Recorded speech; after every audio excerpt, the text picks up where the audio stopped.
Nada hiere tan profundamente como ser traicionada por quien creías que jamás sería capaz de ello. Quédate aquí conmigo hasta el final, porque te vas a identificar. Aquella mañana de martes, todo parecía normal. Isabela se levantó a las 7. Como siempre, preparó su café negro fuerte y abrió el portátil en la mesa del balcón, donde solía repasar los informes de la semana. La casa estaba silenciosa. Eduardo ya se había ido, o al menos eso era lo que ella pensaba.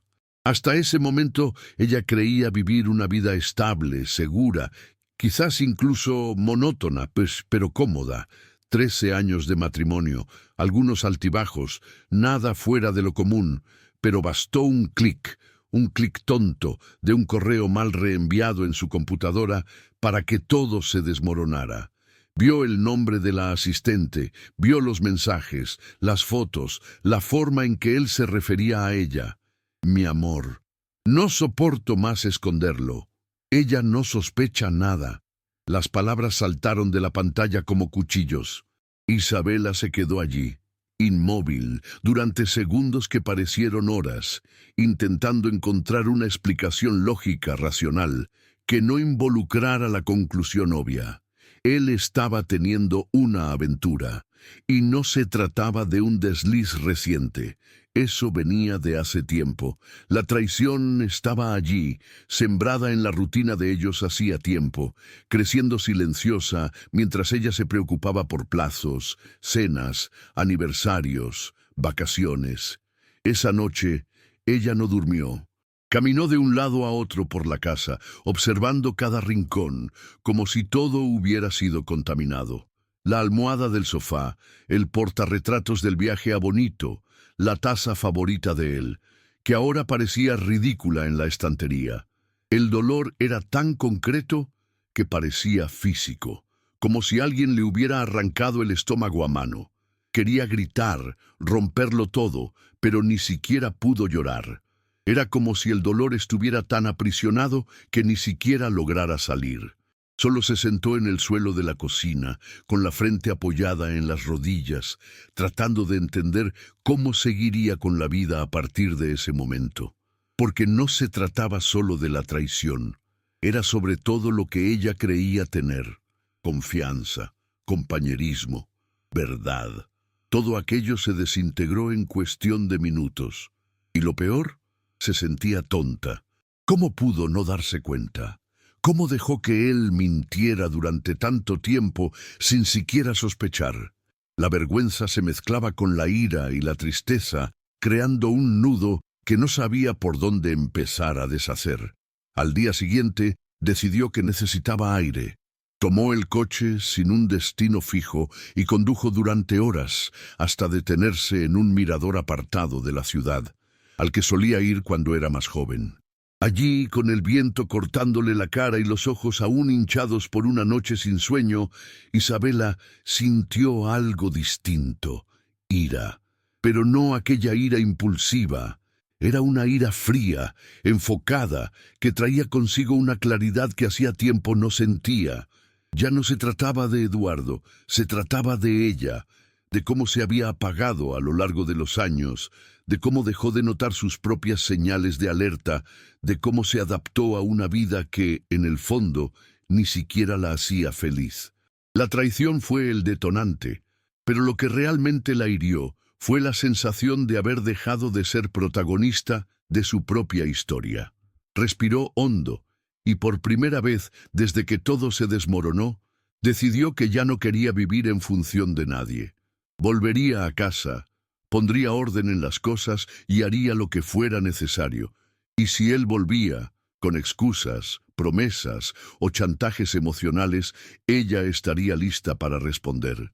Lo que no sabía era que la vida aún le tenía preparado un golpe de realidad mucho mayor, algo que no vendría de su pasado amoroso, sino de un pasado que ella creía muerto. 2 días después, mientras organizaba documentos antiguos para separar lo que era suyo y lo que era de Eduardo, recibió una llamada que casi la hizo soltar el teléfono. Era un número desconocido, del extranjero. Una voz masculina, firme, pronunció su nombre, y luego Se hizo el silencio. Solo después de unos segundos dijo: «Es Mateus». El nombre entró en sus oídos como si hubiese escuchado a un fantasma. Mateus, su hermano, dado por muerto hace 5 años en un accidente de avión en Colombia. Entierro simbólico, homenajes, luto. Pasó meses llorando, escudriñando noticias, aceptando la ausencia. Y ahora, eso, la llamada duró poco. Él explicó que estaba a salvo, que necesitaba verla con urgencia, pero que todo tendría que ser discreto. Dijo solo que no podía confiar en nadie y que lo que tenía para contar cambiaría todo. Ella colgó sin saber si estaba en shock o soñando. La traición de Eduardo parecía ahora un detalle comparado con el regreso de alguien a quien amaba tanto, y que, de repente, no estaba muerto sino escondido de un mundo peligroso que ella ni imaginaba que existía. El reencuentro ocurrió 2 días después, en una casa sencilla en las afueras de la ciudad, alquilada por Mateus bajo un nombre falso. Cuando Isabela lo vio por primera vez, su corazón se aceleró. Estaba más delgado, con el cabello ligeramente canoso, pero los ojos seguían siendo los mismos. No sabía si abrazarlo, si llorar, si gritar. Él la sostuvo fuerte, como si también se estuviera conteniendo para no desmoronarse. El tiempo allí parecía suspendido. Después de unos minutos en silencio, se sentaron en el sofá, y él comenzó a contar la verdad. Todo había empezado con una investigación interna en la empresa de biotecnología donde trabajaba. Sospechas de sabotaje, desaparición de documentos confidenciales, espionaje industrial. Al cruzar información y seguir algunas pistas, Mateus se vio envuelto en algo mucho mayor. Una red de corrupción que involucraba nombres influyentes del sector e incluso a personas del gobierno. Cuando descubrió que lo seguían, buscó ayuda e ingresó a un programa de protección internacional. La muerte había sido forjada, el accidente simulado. Vivió escondido todos aquellos años, esperando el momento oportuno para regresar. Y ahora, con pruebas en mano, necesitaba la ayuda de alguien en quien confiar. Y solo pensó en Isabela. Ella escuchó todo en silencio, con las manos sudorosas y el pecho apretado. Era como si estuviera dentro de una película, pero la expresión en el rostro de su hermano y el cansancio en su voz dejaban claro que aquello era real. Mateus le mostró archivos, grabaciones, informes. Había nombres, fechas, evidencias, y entre esos nombres uno hizo que Isabela se helara por dentro, el de Eduardo.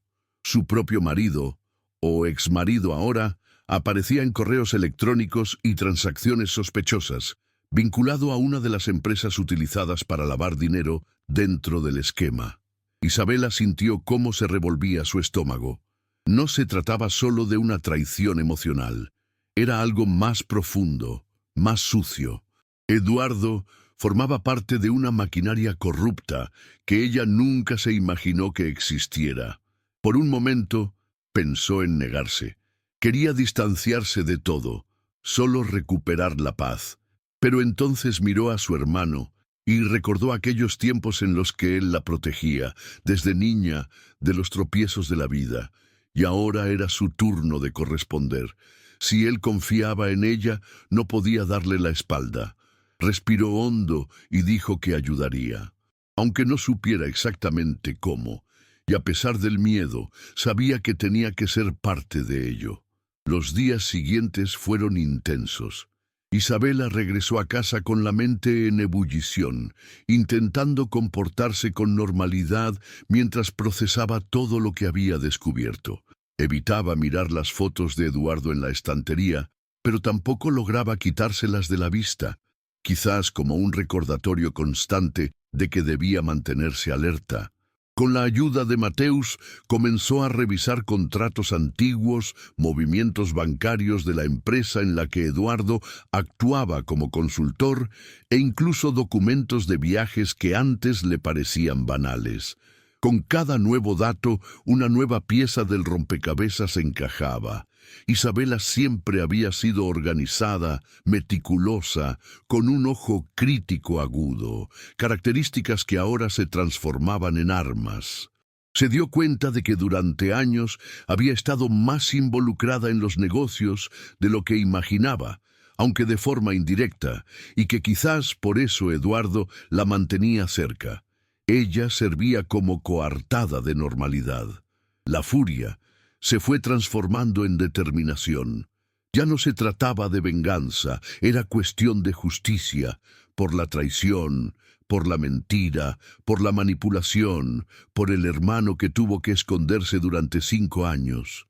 Y sobre todo, por ella misma, por todo lo que soportó sin darse cuenta de lo mucho que estaba siendo utilizada. Fue en una tarde lluviosa de sábado cuando decidieron dar el siguiente paso. Mateus había logrado recuperar una memoria USB encriptada que había dejado escondida en una vieja caja fuerte de un conocido con los documentos principales que comprobaban el movimiento ilegal de fondos y la conexión entre los involucrados. Sabían que entregarlo directamente a la policía podría no ser seguro. Había hombres allí que compraban el silencio con facilidad. Isabela sugirió utilizar la propia red de contactos del antiguo bufete de abogados en el que trabajó durante algunos años, antes de dedicarse al trabajo remoto como consultora financiera. Aún conocía a una fiscal íntegra en quien realmente confiaba. Se acordó un encuentro discreto, sin celulares, en una pequeña cafetería que apenas recibía clientes. Isabela fue sola, con la memoria USB oculta dentro de un paquete de compresas, idea suya. Cuando la fiscal llegó y escuchó lo que tenía que decir, su rostro cambió. Dijo que aquello era explosivo, que involucraría a mucha gente y que el proceso debería conducirse con extrema cautela. A partir de ahí, el juego cambió por completo, y Isabela estaba en el centro de todo. Con cada nuevo encuentro con la fiscal, Isabela sentía aumentar el peso de la responsabilidad. Ahora ya no era solo una mujer traicionada intentando reconstruir su vida. Era una pieza clave en una investigación que podía desmantelar una de las mayores redes de corrupción empresarial de la región. Y eso, claro, traía consecuencias. Empezó a notar coches estacionados demasiado tiempo en la calle frente al edificio. Recibía llamadas en silencio en medio de la madrugada. Una vez, encontró la puerta del coche entreabierta, aunque estaba segura de haberlo cerrado con llave. Isabela no era paranoica, pero tampoco ingenua. Compartió sus sospechas con Mateus, quien de inmediato reforzó la seguridad. Empezaron a comunicarse con códigos y aplicaciones seguras. Evitaron lugares obvios e incluso crearon rutas alternativas para llegar a los destinos. Era como vivir en una película de espionaje, pero sin guión, sin garantías y sin cortes. La tensión era constante, pero también había algo nuevo en ella, una sensación de fortaleza, de autonomía, que hacía mucho tiempo no sentía. Por primera vez en años, Isabela tenía plena conciencia de sus propias decisiones. Estaba al mando, aunque bajo riesgo. En la noche en que Eduardo apareció inesperadamente en la puerta de su casa, Isabela supo que algo estaba a punto de estallar. Llegó con ese aire calmado, entrenado, de quien siempre supo manipular las situaciones a su favor. Dijo que quería hablar, que le había dado nostalgia, que reconocía sus errores. Ella le permitió hablar. Se sentó frente a él, escuchando todo con una mirada que ya no era la de la mujer de antes. En medio del discurso, él mencionó, de forma disimulada, cierto documento importante que sabía que ella había visto. Fue entonces cuando Isabela tuvo la certeza. Él estaba nervioso. Y cuando Eduardo se ponía nervioso, cometía errores. Isabela lo miró a los ojos y dijo que no tenía idea de a qué se refería, pero que, si quería resolver algo, era mejor que hablara con un abogado.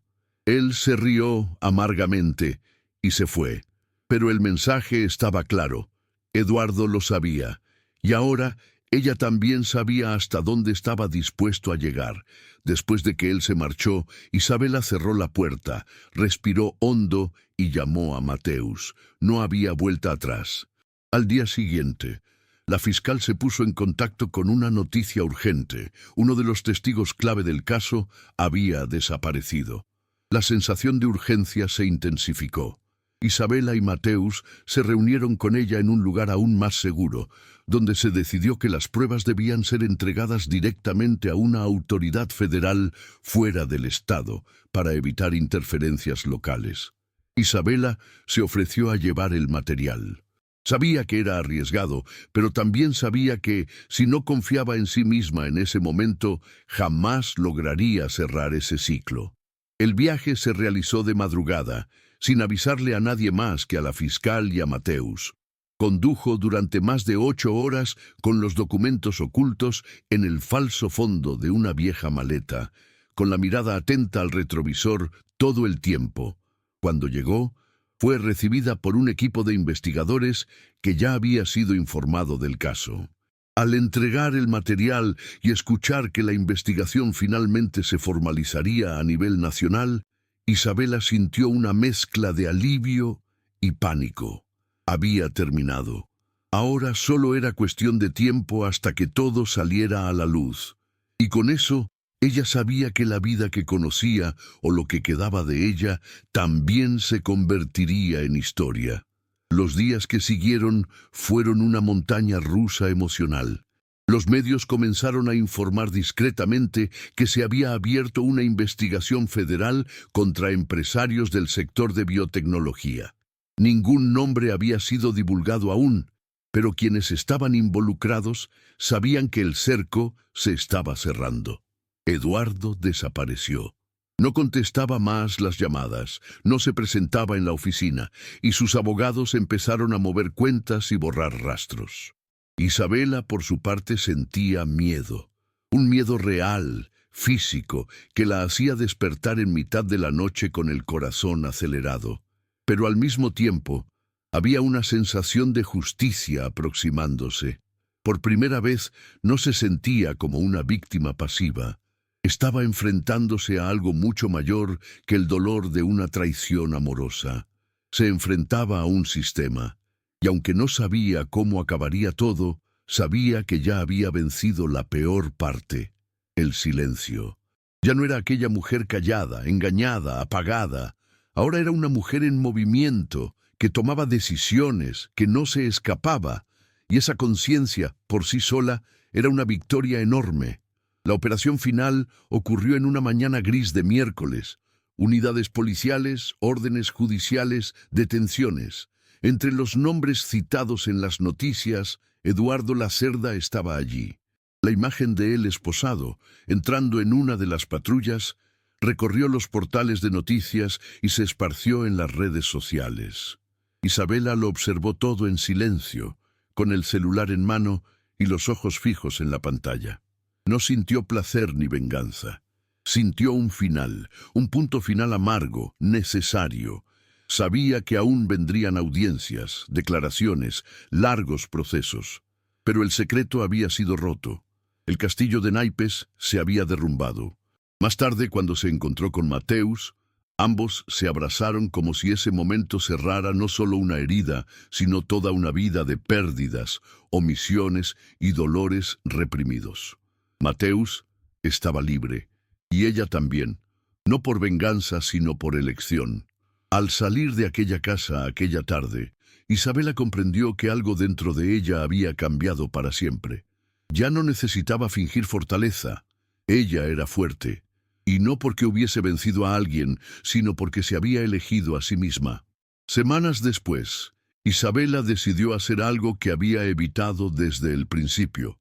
Volvió a la empresa donde Eduardo había trabajado, ahora bajo nueva administración, para recoger sus pertenencias personales, que habían sido guardadas en una sala reservada.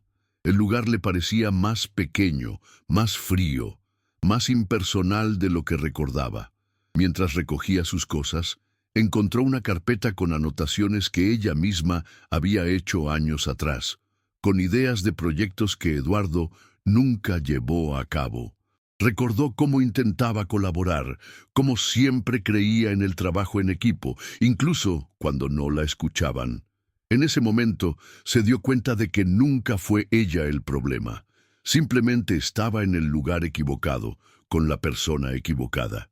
Salió de la sala con la cabeza en alto y al llegar a casa empezó a trabajar en un nuevo plan. Abrir su propia consultoría orientada a mujeres que quisieran recomenzar. No para vengarse del pasado, sino para crear algo con propósito. Lo que le pasó le dolió, le destruyó, le cambió, pero también le abrió una ventana, y ahora, por primera vez en mucho tiempo, Isabela miraba hacia adelante. El lanzamiento de la consultoría se realizó de forma discreta, sin alboroto. Un sitio web sencillo, un perfil en las redes sociales y un pequeño despacho alquilado en el centro de la ciudad. Pero la respuesta fue rápida. En pocas semanas, mujeres comenzaron a contactarla. Algunas en busca de apoyo jurídico, otras queriendo simplemente conversar, escuchar la palabra de alguien que hubiera pasado por algo parecido. Isabela no era terapeuta ni abogada en activo, pero sabía escuchar, sabía acoger, sabía orientar con la calma de quien ha estado en el fondo del pozo y ha vuelto. Su historia, contada con honestidad y sin filtros, se convirtió en combustible para otras que también querían recomenzar, pero no sabían por dónde. Ella nunca quiso fama, nunca buscó reconocimiento.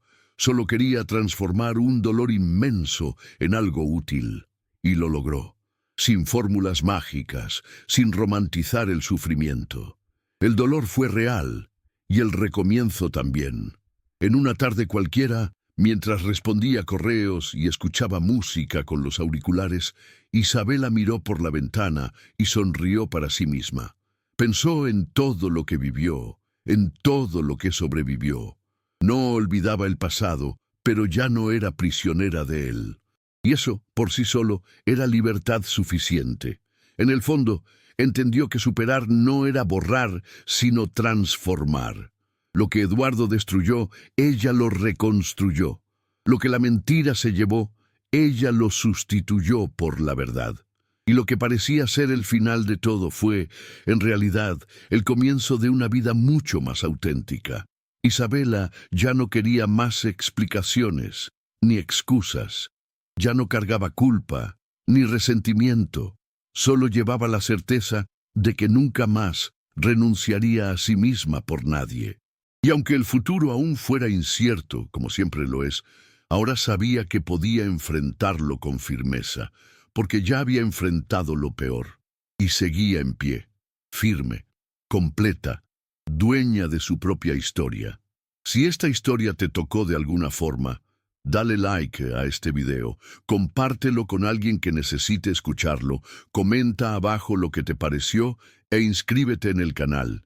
Porque toda mujer merece saber que, incluso después de la peor traición, aún es posible reconstruir y recomenzar.